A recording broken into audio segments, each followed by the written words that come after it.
안녕하십니까. 모닝쇼 이건입니다. 오늘도 모닝 체크인을 통해서 개장 전 중요한 정보들 다 가져가 보시기 바랍니다. 자, 오늘 체크인의 첫 번째는 3대 지수가 되겠습니다. 일제히 상승하면서 거래를 마쳤습니다. 이 트럼프 대선 후보의 이른바 이 정책 수혜주들의 움직임들이 강한 모습을 보이게 되면서 신조어가 나왔습니다. 트럼프 랠리라는 그런 단어들이 나왔는데요. 잠시 후 자세한 내용 알아보고요. 헤드라인 하나씩 좀 체크해 보겠습니다. 이제는 공식적으로 공화당의 대선 후보가 되면서 관련된 정책 수혜와 피해주로 시장은 양분화되는 상황이었습니다. 그런 가운데 장 후반에 약간의 탄력을 떨어뜨렸던 그런 단어죠. 파월 의장이 되겠습니다. 긍정적인 얘기를 하게 되면서 순환매 차원의 움직임을 보여줬고요. 그리고 일론 머스크 CEO는 다른 전기차들이 다 떨어질 때 혼자만 살아남을 수 있었던 이유, 바로 정치적인 그런 이유가 되겠습니다. 자, 그리고 오늘 종목도 딱 두 가지로 나눠봤습니다. 트럼프 수혜주 그리고 피해주, 이렇게 잠시 후에 보도록 하고요. 그리고 관련된 뉴스들 좀 보도록 하겠습니다. 수출입 물가가 지금 올라가고 있다는 쪽으로 다시 한 방향을 잡고 있는 흐름 알아보도록 하겠고요. 그리고 시가총액 탑10이 1000조를 돌파했다. 그만큼 시장에서는 가는 종목만 가는 그런 흐름들을 보여주고 있습니다. 자, 그런 건데 개별적으로 SK 쪽에서는 합병한 걸 검토하고 있고 LS와 대한전선은 계속해서 기술과 관련된 신경전을 벌이고 있습니다. 자, 증권사 리포트도 세 가지가 준비가 됐는데요. 두 개의 종목은 목표가 상향, 하나는 목표가 하향 종목이 되겠습니다. 대표적으로 제약바이오 쪽에서는 유한양행이 실적에 대한 모멘텀 가져가고요. 게임주 쪽에서는 넷마블이 PC와 관련해서, 그리고 앞으로 이 신작과 관련된 내용들이 나옵니다. 마지막으로 BGF 리테일은 소비가 위축됐다는 부분을 불안 요인으로서 잡아내고 있습니다. 자, 뉴욕 증시 3대 지수 보겠습니다. 장 초반에 상승을 쭉 하다가 막판에 살짝 힘이 빠지는 모습이었습니다.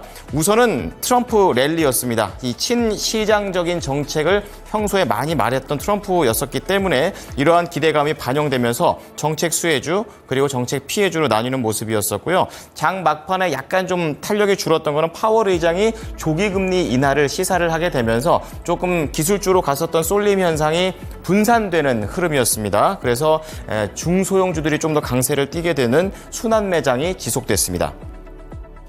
자, 이제 트럼프 전 대통령과 관련된 내용입니다. 이제는 타이틀이 대선 후보로서 확정이 되는 순간인데요. 첫 번째 헤드라인입니다. 현지 시간으로 15일입니다. 도널드 트럼프 전 대통령을 공화당의 공식 대통령 후보로 공식 지명됐다라는 그런 내용이 되겠는데요.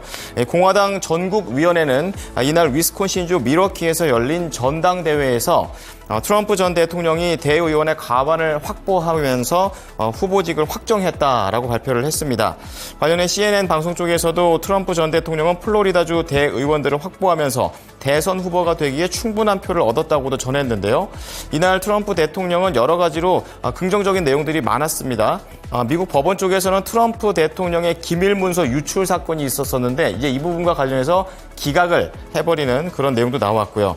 트럼프 전 대통령은 또 자신의 소셜미디어를 통해서 강경 보수 인사인 제이디 벤스 오하이오 상원 의원을 부통령 후보로 낙점을 하게 되면서 민주당보다 좀 더 빠른 행보를 보여주고 있습니다. 자, 다음은 장 후반에 영향을 미쳤던 파월 의장의 발언이 되겠습니다. 내용은 좋았습니다. 금리 인하 쪽으로 가는 내용이 되겠는데요. 파월 의장이 기준금리 인하가 좀 이제 가시권에 들어왔다라는 내용을 시사를 하면서도 또 결국에는 구체적인 시점인 언급을 피한 내용이 되겠습니다. 현지 시간으로 15일 파월 의장은 중앙은행의 정책은 시차를 두고 움직이기 때문에 목표치인 2%에 도달할 때까지 기다리면 정책 대응이 너무 늦어지는 것이다 라고 말을 했습니다. 또한 최근 인플레이션 데이터를 통해서 정책 변경에 대한 자신감을 더 얻었다라고도 좋게 얘기를 했는데요.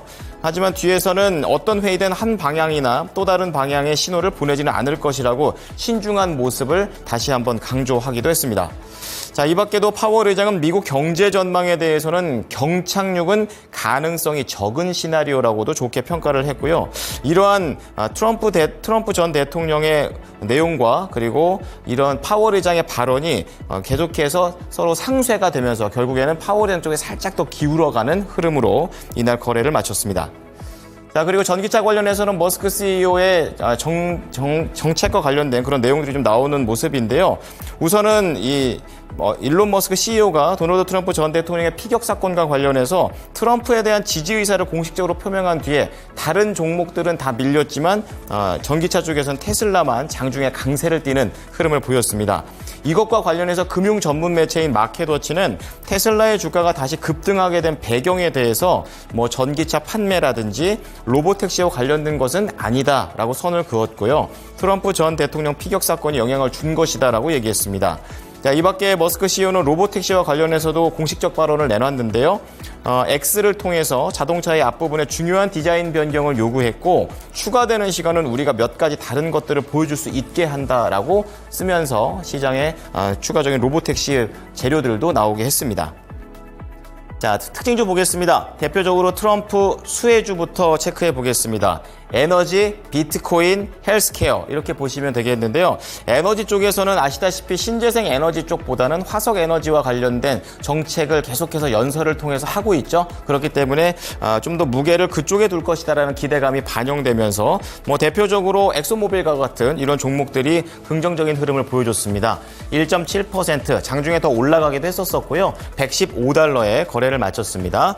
그리고 비트코인과 관련해서도 계속 강세를 띱니다. 샌프란시스코 연설에서 대표적으로 나는 가상화폐 대통령이다 라고 얘기를 하면서 이런 규제와 관련해서 완화될 가능성을 좀 보여줬고 헬스케어 쪽은 지금 현재 여당 쪽에서는 비용 압박을 하고 있는데 공화당에서는 하지 않을 것이다라는 부분들이 반영됐고요. 이 밖에도 총기 관련된 종목들 그리고 트럼프 대선 후보가 설립을 한 트럼프 미디어 앤 테크놀로지가 강세를 띠는 움직임들까지 나오게 되면서 지금 이게 스톰 루거 같은 경우에는 총기 관련된 종목이 되겠습니다. 5.3% 강세 흐름을 띠면서 43달러에 거래를 마쳤습니다.